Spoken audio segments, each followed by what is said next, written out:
Why men are saying no to marriage. Men out there, like the title says, smart men do not marry. Today, we're going to be discussing why men should pay for the first date. So out of the woman-initiated divorces, 80% make more than their partner. Make more money than their partner. I don't think it's a horrible thing. Imagine destroying your family simply over making more money. Guess who suffers in the end? It's actually 70%. Yes, that is still high, and here's why women initiate divorces. Women file for divorce more often than men do. Women in heterosexual relationships are usually the initiator. Men in this generation don't want girlfriends and wives.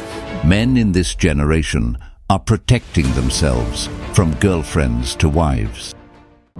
Kindly subscribe to the channel as it further supports us in our work. Thank you. The quickest way to piss a man off is to say you don't want marriage and you don't want children. You want to see him go from 0 to 100? Just say that. Just say that. I don't want marriage and kids. Watch how mad he gets.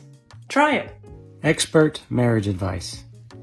If your wife has a dream that you cheated on her, go ahead and cheat on her, because your job as a husband is to make all her dreams come true. Michael, absolutely not.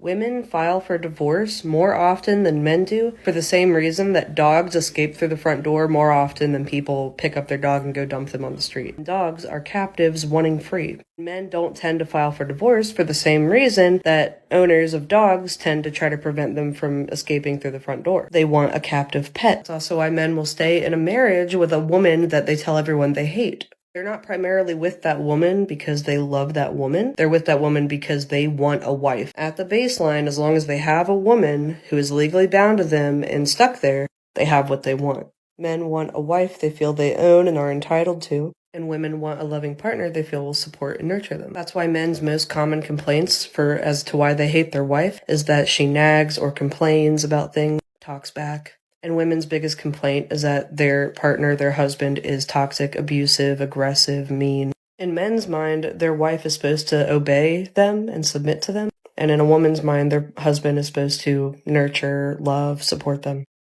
Men have far more to lose in divorce, which is why they rarely initiate it.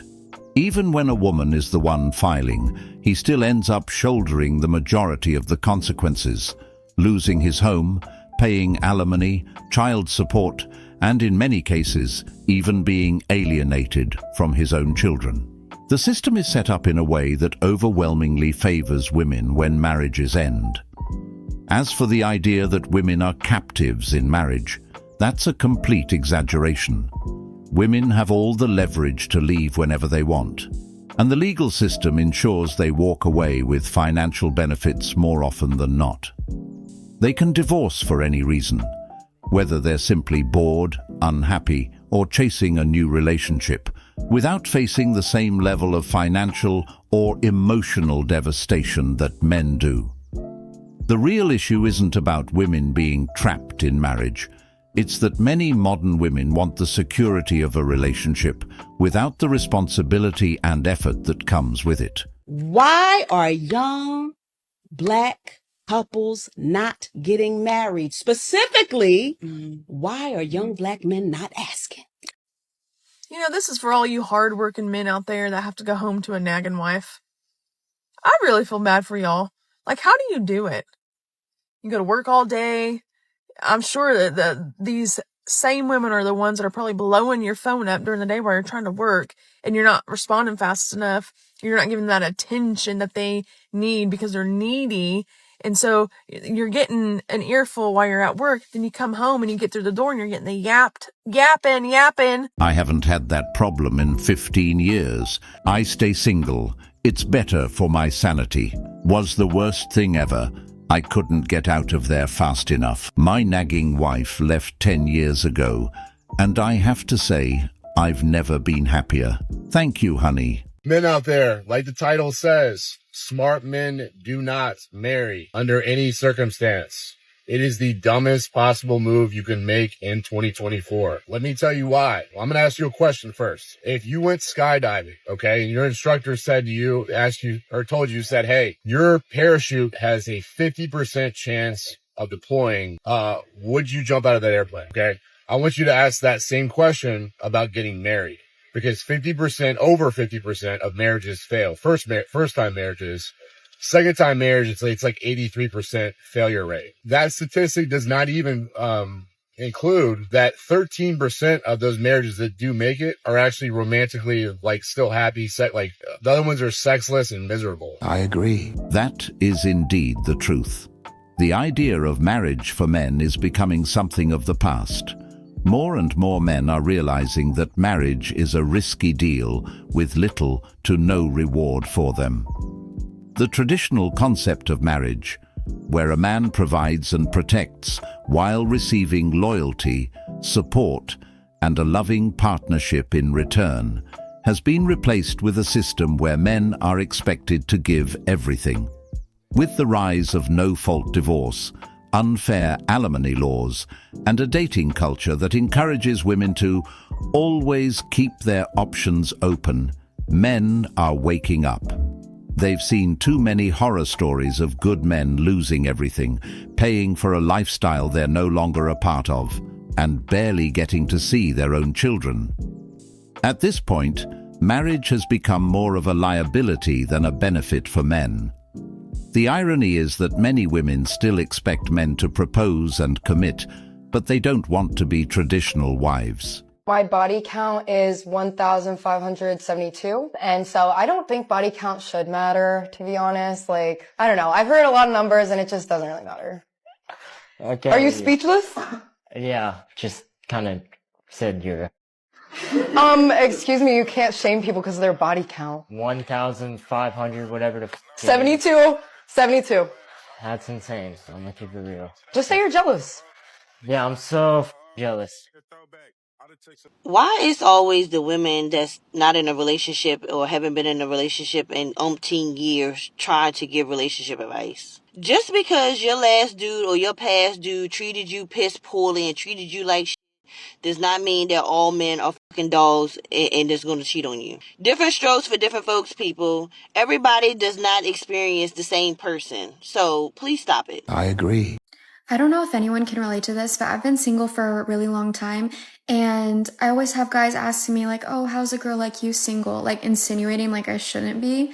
And I'll tell you why I'm still single. Because my standards are, at this point, they're through the roof. Like, good luck meeting them. I don't think there's anything wrong with having standards, but I don't really get the flex here.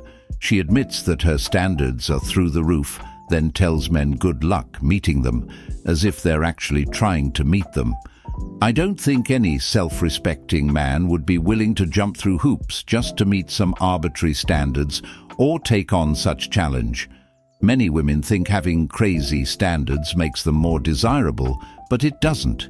What it really does is make them look insane and completely detached from reality. It's fine to have standards, but when those standards become unrealistic expectations, they turn into a barrier that keeps women single. The problem isn't that men aren't good enough. It's that many women have convinced themselves they deserve the top 1% while bringing nothing comparable to the table. I would actually say that suicide rates are high with men because women ruin them financially and take away their children in the legal system, and it's legal for them to do so. I would say, yeah, like they zero out men at about 45 when they've wasted 20, or not wasted, but they've spent 20 years of their life building themselves up, having a family, and women just say, I'm not feeling it today, I'm going to take your children and have your shit. I would say that's the real reason that's suicide. And we have a society of women telling men how to be, like, teaching men how to be women. Men in this generation don't want girlfriends and wives. They want baby mamas and situationships. Like, they don't want real commitment anymore. They don't want to connect with a woman on a deeper, more emotional level. No, they just want somebody they can do it with without the commitment. They want access to you and your body without the commitments. That way, when they messing with other girls, they could turn around and say, oh, but we not married. We not in a relationship. Why you tripping? And then it doesn't make sense to me because men would say marriage is too much of a commitment, but having a baby's not. Getting 3 different women pregnant is not. I don't think it's that simple. I think many men in this generation have tried taking that road and got burned by a lot of women, and that's why they've given up on the idea of wives or even dating for a girlfriend.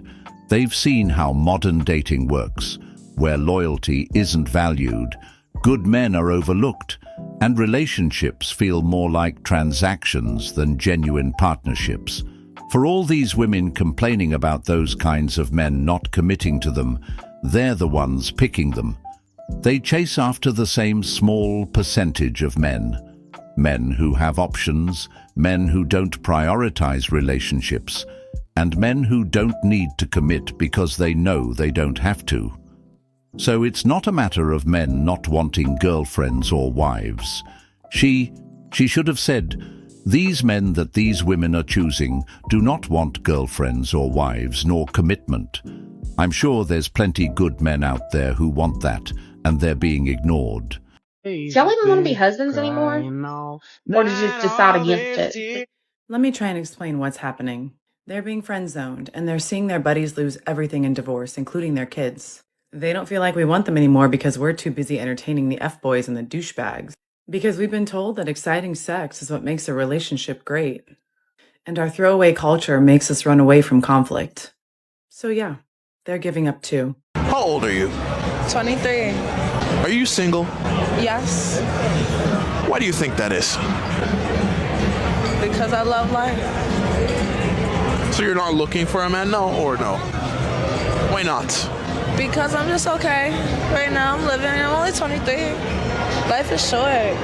Do you want to settle down one day eventually, or no? Yeah, probably like before I'm 30, 35. So 35 is like the sweet spot. Let's get married, let's have kids. Yeah.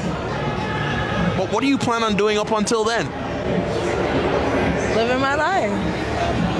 Traveling, accomplishing goals in life, making money, just building a future for myself and whatever comes with it. But be honest, you're 35. Do you think that men are going to be going for a woman who's that age, or are they going to be going for the younger girls? I see it go always. It just depends. Everyone does it. There's people getting married at like 60 and 70 nowadays. Who cares? Doesn't mean that you want to be married at 60 though. That doesn't matter. Whatever life brings me. I'm not, some people are too focused on finding love, and I'm not really one of those people. Well, at least we know who will be part of the 2030 statistic. It's crazy that so many younger women are poisoned by this mindset, having fun throughout their 20s and then expecting to settle down later on, as if men will just be waiting around for them. And mind you, this woman is only 23 years old, yet she's already planning to look for a husband at 35, but that's not how it works at all. The only thing these types of women will be looking back on is these moments, wishing they had made different choices. By the time they realize that youth and beauty don't last forever, the men they once ignored will have long since moved on. The harsh reality is that the options they have now won't be there later. And when these women hit 35, they won't be choosing a husband. They'll be struggling to find one. The dating market isn't as forgiving as they think. The high-value men they desire will have standards too, and they won't be lining up for women who spent years playing games and only decided to settle down when it was convenient for them. Why men are saying no to marriage. A lot of men are tired of feeling undervalued. Society has shifted.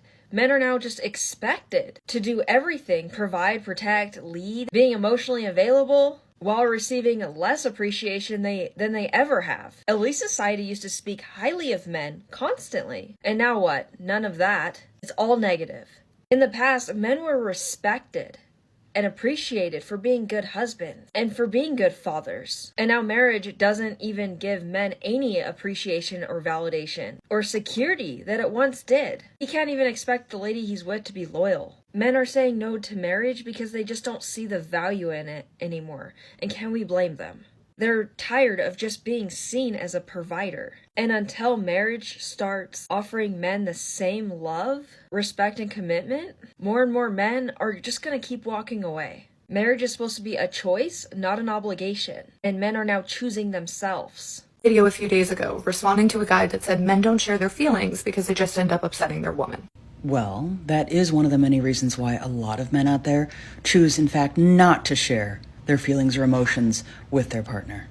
And my answer was pretty simple, because sharing your feelings is not the problem. Oh, so what is the problem? The problem is that so many of you only want to talk feelings in the middle of an argument. Imagine. And a lot of you choose to repress your emotions, but resent your partner for not doing the same. What? First of all, there is a large difference between a man choosing not to share his emotions and repressing his emotions. Most men actually do feel all the same emotions that women do. They just do not share them because they're often used against them. But most men, in fact, do not resent women for being able to share their emotions. It's honestly just something that they become accustomed to. And me saying that out loud seemed to make a lot of men very angry. Well, I can see why. Making incorrect statements that are used to generalize an entire demographic of people does tend to upset them. Not getting it used against me, it just ends up stressing her. And now I have two problems. So true. We share our feelings and they get used against us, get ridiculed, and called certain type of names. Lots of reasons why we don't share feelings. Sharing feelings identifies a vulnerability that they will then use as a club to beat you down. I'll say from experience, shared my feelings, and within 2 months, I was no longer in a relationship. Marriage is one of the greatest scams placed on women. They really got into our heads, manipulated and brainwashed us to think that this is what we love, this was going to be good for us, we were going to be happy doing this. Having a man in our bed, constantly having access to our body so that he could use for his selfish reasons. He goes to work, builds his career while I stay home, do slave labor. That isn't giving me any kind of investment in myself. But I'm supposed to be happy. They're constantly thinking what they can get out of the world, from their business, from their job, from you. But the moment we speak up and say, hey, Mr. Man, what are you going to give to me?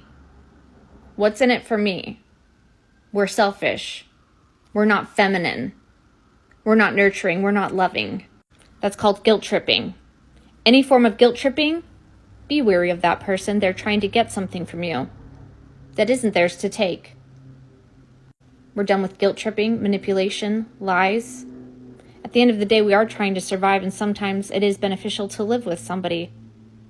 But we're not bitches because we ask, what's in it for me? Because if there isn't anything in it for me, we should be able to say no. Super excited for the world that's coming, where we have robots to watch over us. We won't need men in our house. We'll have everything at our fingertips, ladies. Men can be something that is for enjoyment, if we actually enjoy you. Sorry to burst your bubble, but statistics show that marriage is actually good for women, and they benefit from it significantly. So it's not really a scam, at least not for them. Women gain stability, financial security, and social benefits from marriage, while men often take on the bulk of the responsibilities. Studies show that married women generally experience higher financial well-being, live longer, and have a lower risk of poverty, especially after having children. Meanwhile, divorced women often receive alimony, child support, and favorable custody arrangements, ensuring they continue to be supported even after the marriage ends.